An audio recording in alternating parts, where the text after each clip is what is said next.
Hi everybody, I'm Gabrielle Prendergast and I'm talking to you from my office. This is where I do my writing and everything happens, so I thought you guys might like to see how messy it is. I'm the author of If Pluto Was a Pea, which is a picture book about the planets. I'm going to read If Pluto Was a Pea to you, and at the end of it I'm going to tell you a few little details that aren't in the book but are super interesting anyway. If Pluto was a pea. You can see the first page is all the planets, but they're not planets, they're different objects. If Pluto was a pea. Pluto is much smaller than the other planets. That's why it's called a dwarf planet. But how much smaller is it? If Pluto was a pea, the sun would be a tent. Would be about 13 to 15 feet, a big tent. If Pluto was a pea, Mercury would be a marble. Not that much bigger, but bigger enough. If Pluto was a pea, Venus would be a ping pong ball.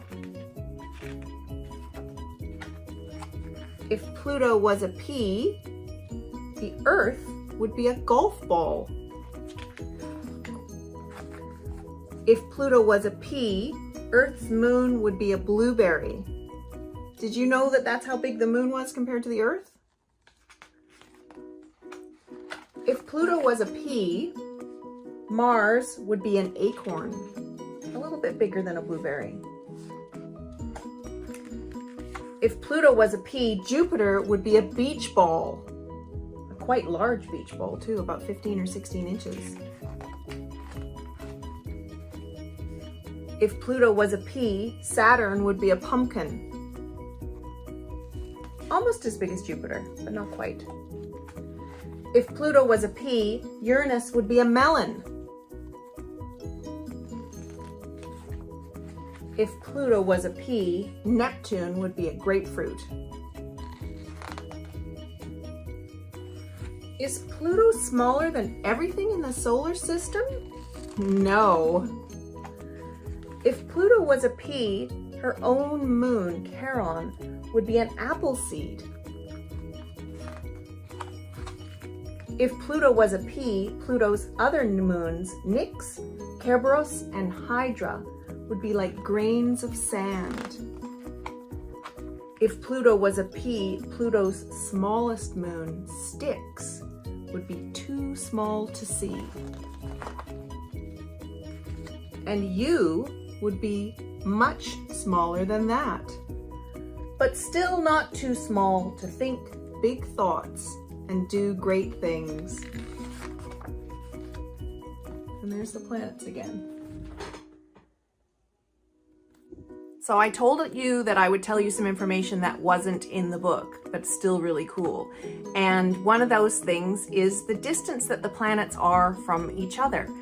So if you take the golf ball that represents the Earth and the blueberry that represents the moon, try to think about how far away those two things would be if they were the moon and the Earth. So let's say this is the moon and this is the Earth and this is the blueberry that's the moon. How far away are they? Are they this far away? Are they this far away? Are they this far away? Are they this far away?